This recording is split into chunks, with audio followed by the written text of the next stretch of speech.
Welcome back students, this is Gaurav Kumar Sharma और आज हम बात करेंगे एक्सेलरेशन की और फ्री फॉल की। चलिए इसको समझते हैं कि एक्सेलरेशन और फ्री फॉल ये दोनों कैसे इंटरकनेक्टेड है। लास्ट वीडियोस में बच्चों आपने सीखा कि एक्सेलरेशन का मतलब क्या होता है। अगर मैं एक्सेलरेशन की बात करता हूँ तो मैं उसको कैसे लिखूँगा, वेलोसिटी अपॉन टाइम, ऐसे लिखूँगा ना, rate of change of velocity. इसका मतलब मैंने आपको लास्ट टाइम भी बताया था पुरानी वीडियोस के अंदर, क्या था कि अगर वेलोसिटी में चेंज हो रहा है कि पहले आपकी वेलोसिटी कुछ और थी फिर कुछ और हो गई, आप जा रहे हैं मोशन में, तो जैसे जैसे आपकी वेलोसिटी चेंज हो रही है टाइम के साथ साथ, तो इसका मतलब आप ये कह सकते हो कि आपकी बॉडी के अंदर, यानी कि आपके अंदर या किसी अदर बॉडी के अंदर एक्सेलरेशन है, राइट। यानी कि एक्सेलरेशन होने के लिए वेलोसिटी का चेंज होना ज़रूरी है। तो वेलोसिटी चेंज होती है तो बॉडी के अंदर एक्सेलरेशन की है। क्योंकि अब थोड़ा सा हमको यहाँ पे फ्री फॉल समझना है।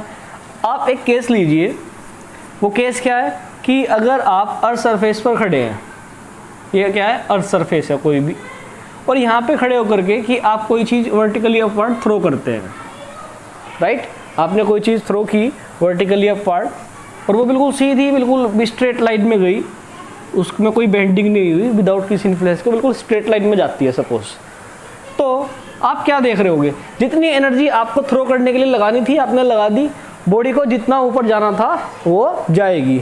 जैसे जैसे बॉडी ऊपर जाएगी तो आप क्या नोटिस करेंगे, आप ये नोटिस करेंगे कि उसकी जो वेलोसिटी है वो क्या होगी, डिक्रीज होगी, डिक्रीजेस। ये मैंने शॉर्ट में लिख दिया डिक्रीजेस। ऐसे ही तो होगा ना, जितना ऊपर जाना था जाती रहेगी जाती रहेगी, जब तक जाना था चली जाएगी, एक पर्टिकुलर पॉइंट पे आकर के रुक जाएगी, राइट। और जब रुक जाएगी कुछ क्षण के लिए, कुछ मोमेंट के लिए, उसके बाद ग्रेविटी के इन्फ्लुएंस के कारण वो नीचे आ जाती है। ऐसे ही होता है, राइट। तो पहले जाने वाला केस देखते हैं, वापस थोड़ी देर बाद आएंगे, पहले चले तो जाएं। तो जब ये बॉडी ऊपर जा रही है तो ऊपर जाते जाते क्या हो रहा है, वेलोसिटी डिक्रीज हो रही है। अब वापस देखो एक्सेलरेशन का फॉर्मूला, वेलोसिटी अपॉन टाइम। अब आप मुझे बताओ वेलोसिटी में चेंज हो रहा है कि नहीं, भाई डिक्रीज होना भी तो चेंज होना ही है। तो वेलोसिटी डिक्रीज हो रही है तो इसका मतलब क्या है, एक्सेलरेशन है। और अगर एक्सेलरेशन डिक्रीज हो रही, वेलोसिटी अगर डिक्रीज हो रही है तो इसका मतलब नेगेटिव एक्सेलरेशन है ना। टाइप्स ऑफ एक्सेलरेशन पढ़े थे पुरानी वीडियोस के अंदर, तो वहाँ पे टाइप्स ऑफ एक्सेलरेशन भी देखे थे ना हमने। वो क्या थे कि अगर वेलोसिटी इंक्रीज होती है तो एक्सेलरेशन पॉजिटिव, और अगर वेलोसिटी डिक्रीज होती है तो एक्सेलरेशन नेगेटिव, राइट। सेम तो वेलोसिटी जैसे जैसे आप ऊपर बढ़ रहे हैं तो वेलोसिटी क्या हो रही है, डिक्रीज हो रही है। आई थिंक आप इस एरो से कंफ्यूज मत हो जाना, ठीक है। तो मैं लिख देता हूँ आपको यहाँ पे, वेलोसिटी डिक्रीजेस ऊपर जाते हुए, राइट। अब कोई कंफ्यूजन नहीं है। इसका उल्टा करते हैं, अब ऊपर चले गए, जितना जाना था चले गए, अब जब वापस नीचे आ रहे हैं तो नीचे जब आओगे आप तो ग्रेविटी के इन्फ्लुएंस के कारण आपकी लगातार वेलोसिटी इंक्रीज होगी, ग्रेविटी के इन्फ्लुएंस के कारण।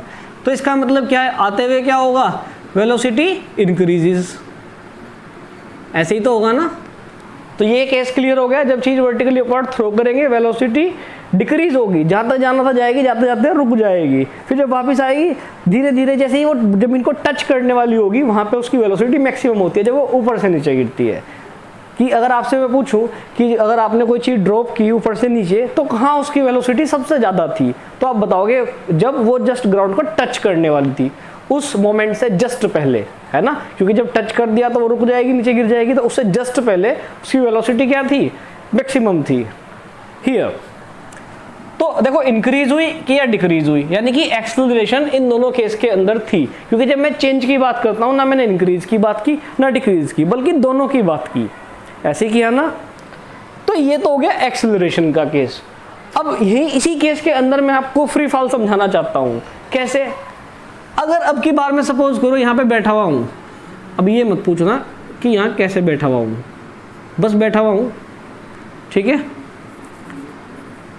ये लो स्माइली बना देते हैं, है ना। मैं यहाँ पे बैठा हुआ हूँ, ठीक है, और यहाँ से कोई चीज़ ड्रॉप करता हूँ, और यहाँ से ड्रॉप करने के बाद वो चीज़ बिल्कुल सीधे वापस, अगर मैं इस एरो को की बार नीचे बना दूँ, वो बिल्कुल इसी पाथ पे वापस आती है या किसी और पाथ पे वापस आती है जो बिल्कुल सीधे डायरेक्टली नीचे आ रहा है, स्ट्रेट लाइन में नीचे आ रहा है।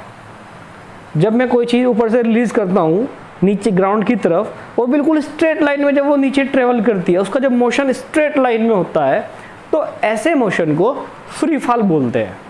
दोबारा समझते हैं फ्री फॉल किसको बोलते हैं, कि जब भी कोई सर्टेन हाइट से किसी चीज़ को ड्रॉप किया जाएगा और वो जो उसका मोशन होगा ऑब्जेक्ट का, जब वो गिरेगी नीचे आएगी, तो उसका पाथ हमेशा क्या होना चाहिए, स्ट्रेट लाइन में होना चाहिए।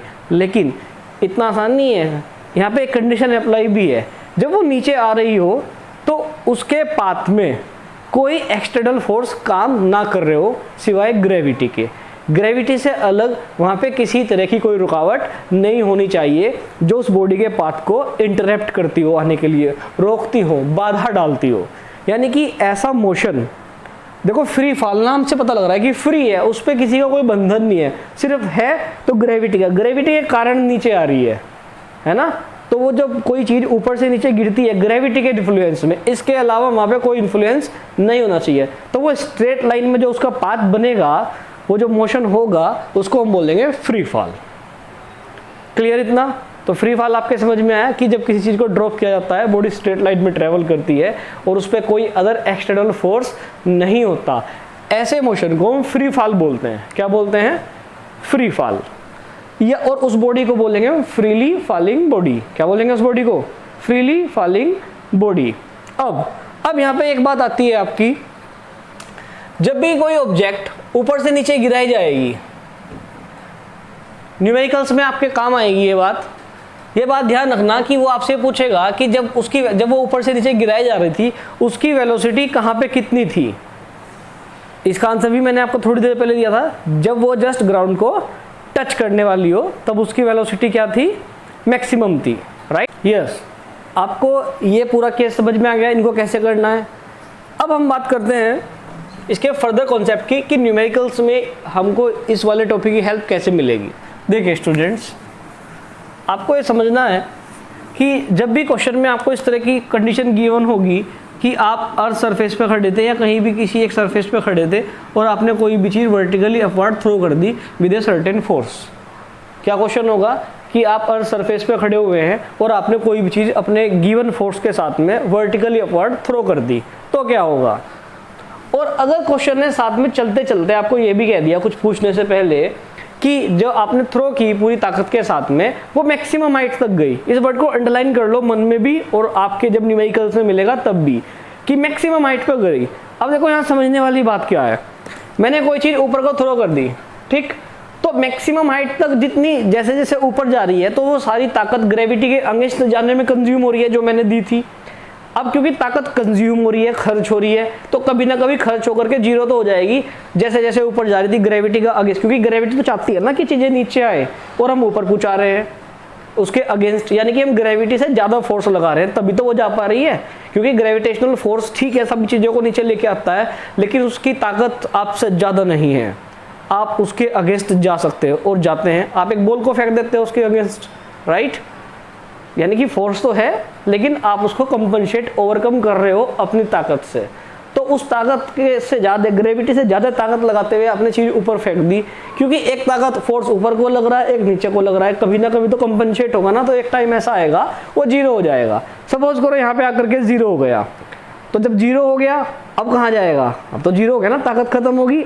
अब आदमी जब घर से सारा काम कर लिया, उसने निपटा लिया, बाजार का काम खत्म हो गया, तो कहाँ जाएगा? घर ही वापस आएगा, अब वो वापस आएगी। तो मैक्सिमम हाइट पर जाकर के v कितनी हो जाती है? जीरो हो जाती है। ये ध्यान रखना है आपको न्यूमेरिकल करते हुए। तो जब भी आपको ये क्वेश्चन में इस तरह का केस मिले कि आपने एक ऑब्जेक्ट थ्रो कर दी वर्टिकली अपवर्ड डायरेक्शन के अंदर, कहेगा वो आपको वर्टिकली अपवर्ड, तो वर्टिकली से ये समझ में आ गया सीधे जा रही है, ऐसे घूमती फिरती नहीं जा रही है, ये तो क्लियर हो गई ना। तो वर्टिकली अपवर्ड जा रही है और मैक्सिमम हाइट पर चली गई, तो आँख मीच करके दिमाग खोल करके और v कितना ले लेना? जीरो ले लेना, क्योंकि मैक्सिमम हाइट पर जाकर के अंडरस्टूड हो चुका, v जीरो हो गया, राइट।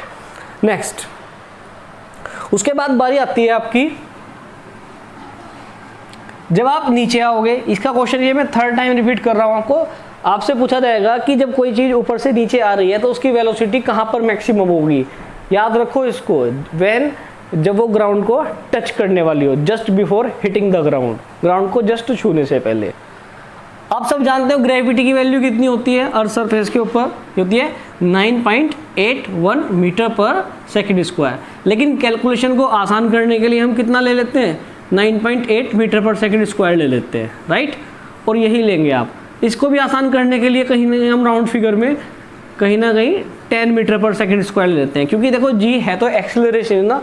देखो जी और ए में सिर्फ इतना ही अंतर है कि जब बॉडी नीचे आ रही थी तो उसकी वेलोसिटी चेंज हो रही थी, राइट। अभी पढ़ा था जब बॉडी ऊपर से नीचे आती है तो उसकी वेलोसिटी इंक्रीज होती है, ये तो पढ़ा था ना हमने। अब क्योंकि एक्सेलरेशन का फॉर्मूला है वेलोसिटी अपॉन टाइम, यही तो है, और वेलोसिटी इंक्रीज हो रही है तो एक्सेलरेशन भी तो चेंज हो रही है भाई, इंक्रीज होना भी तो चेंज होना ही है ना। तो वेलोसिटी इंक्रीज हो रही है तो एक्सेलरेशन है। लेकिन ये एक्सेलरेशन है किसके कारण बताओ। इसका एक्सेलरेशन का जो रेस्पॉन्सिबल है वो ग्रेविटी है। जो एक्सेलरेशन जिसकी रेस्पॉन्सिबल ग्रेविटी है एक्सेलरेशन की, उसको बोलते हैं हम एक्सेलरेशन ड्यू टू ग्रेविटी। और सिंबल भी बदल जाता है, उसको ए से ना डिनोट करके जी से करते हैं। समझिए बात को। जब कोई चीज़ ऊपर से नीचे आती है तो उसमें एक्सेलरेशन तो है, मान गए आपकी बात में, बिल्कुल सही बात है। लेकिन वो एक्सेलरेशन का यहाँ पे कारण कौन है, ग्रेविटी। तो जो एक्सेलरेशन का जिसका कारण ग्रेविटी है उसको अब आप ए नहीं कहोगे, अब आप उसको क्या कहोगे, जी कहोगे। एक लड़की थी, ठीक है, वो शादी करने के बाद जो है अपने ससुराल चली गई और वो बहू बन गई ना, लड़की थोड़ी ही है, पर्सन तो सेम ही है, सेम ही पे। अब ये जो आपकी एक्सेलरेशन थी अब ये बहू बन गई है, ठीक है, जी बन गई है। तो ए इक्वल टू जी कब, जब एक्सेलरेशन का रेस्पॉन्सिबल कौन हो, आपका ग्रेविटी हो। तो जी इक्वल टू 9.81 मीटर पर सेकंड स्क्वायर होती है। लगभग अर्थ सरफेस से 200 किलोमीटर तक ये वैल्यू रहती है। लेकिन आप लगभग अगर 1000 किलोमीटर के आसपास चले जाओगे अर्थ सरफेस से ऊपर तो ये घट करके 7.81 हो जाती है। यहाँ पे मैं एक इम्पोर्टेंट बात आपको बताना चाहूँगा, ये भी अच्छी चीज़ दिमाग में क्लिक हो गई आप लोगों को बताने के लिए, कि अगर आप अर्थ सरफेस पर है, ये आपका अर्थ सरफेस है, राइट। अगर आप अर्थ से ऊपर जाओगे हाइट पर, अर्थ सरफेस से ऊपर हाइट कवर करोगे, तब भी जी की वैल्यू डिक्रीज होगी। अब तो जी क्लियर हो गया ना, क्या हो गया, जी डिक्रीजेस, ठीक है।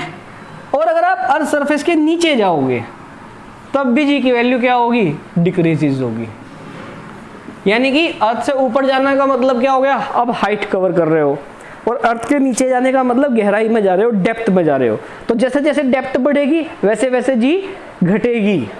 और अर्थ सरफेस से ऊपर जैसे जैसे हाइट बढ़ेगी जी की वैल्यू तब भी घटेगी, है ना। यानी कि सबसे ज़्यादा कहाँ हुई जी की वैल्यू, अर्थ सरफेस के ऊपर। और जी की वैल्यू कहाँ है मैक्सिमम, आपको ये पता होना चाहिए कि जी की वैल्यू मैक्सिमम कहाँ होती है, अर्थ सरफेस पे होती है। तो और इसको बोलते हैं वेरिएशन ऑफ ग्रेविटी। तो क्या वेरिएशन है, हाइट बढ़ेगी, वेरिएशन का मतलब अंतर, डिफरेंस, क्या चेंज आएगा जी में, ऊपर जाएंगे तो घट रही है, नीचे जा रहे हैं तो घट रही है। सबसे ज़्यादा कहाँ है, अर्थ सरफेस पर, जो कि कितनी है 9.8 है ना, 9.81 होती है। लेकिन आप 9.81 ही याद रखिएगा 9th क्लास तक, वैसे भी 12th तक हम ये लेते हैं। इतना कॉन्सेप्ट क्लियर है। ये तो थी आपकी जी की कहानी। एक मैं आपको यहाँ पे खास बात और ऐड कर देता हूँ। एक हमेशा याद रखना, ये भी आपके काम आएगा, कि जो आपकी जी की वैल्यू होती है वो इक्वेटर पर सबसे कम होती है, मिनिमम होती है, क्लियर, और पोल्स पे मैक्सिमम होती है। तो अगर आप इक्वेटर से पोल्स की तरफ बढ़ेंगे, आगे जाएंगे, इक्वल्स अप्रोच करेंगे, आप इक्वेटर पे खड़े हो यहाँ पर, ठीक है, और पोल्स इधर है, आप इक्वेटर से पोल्स की तरफ जाओगे तो क्या होगा, जी की वैल्यू क्या होगा, इंक्रीज होगी, क्योंकि इक्वेटर पर सबसे कम है और पोल्स पे सबसे ज़्यादा है। इसका कारण भी मैं आपको सेकंड चैप्टर तक आने तक क्लियर कर दूंगा, क्योंकि अभी हमारा फर्स्ट चैप्टर चल रहा है, मुझे आपका मेन काम था फिलहाल ये कॉन्सेप्ट क्लियर करना। तो फ्री फॉल समझ में आया, एक्सेलरेशन भी समझ में आ गया। एक्सेलरेशन का सिंपल फंडा है rate of change of velocity, ठीक है, उसकी एसआई यूनिट मीटर पर सेकंड स्क्वायर। 3 तरह की होती है, पॉजिटिव, नेगेटिव और जीरो। इसके एग्जांपल मैंने लास्ट वीडियोस में दिए थे आपको सबके, आप रिवाइंड करने के लिए वो दोबारा देख सकते हैं, ठीक है। यहाँ पे भी क्लियर हो गया, ये भी चीज फंडा आपको क्लियर हो गया। इस वाले केस के अंदर ऊपर से कोई चीज़ थ्रो करने का और ड्रॉप करने का, जब वर्टिकली वर्ड थ्रो करते हैं तो वेलोसिटी डिक्रीज होती है, तो इसलिए नेगेटिव एक्सेलरेशन। और जब चीज़ ऊपर से ड्रॉप करते हैं तो वेलोसिटी इंक्रीज होती है, तो वो कौन सा केस हुआ, पॉजिटिव एक्सेलरेशन का, क्योंकि वहाँ पे एक्सेलरेशन बढ़ रही है ना। और अगर किसी की वेलोसिटी चेंज नहीं होती है या जीरो है तो वो उसकी जीरो एक्सेलरेशन, जैसे कि एक कार पार्किंग में खड़ी हुई है, उसमें कोई एक्सेलरेशन नहीं है, तो उसकी एक्सेलरेशन कितनी है, जीरो एक्सेलरेशन है, राइट। सो ये सब बातें आपको न्यूमेरिकल सोल्व करने में काम आएगी। नेक्स्ट टॉपिक के लिए जल्दी मिलते हैं, बाय, टेक केयर।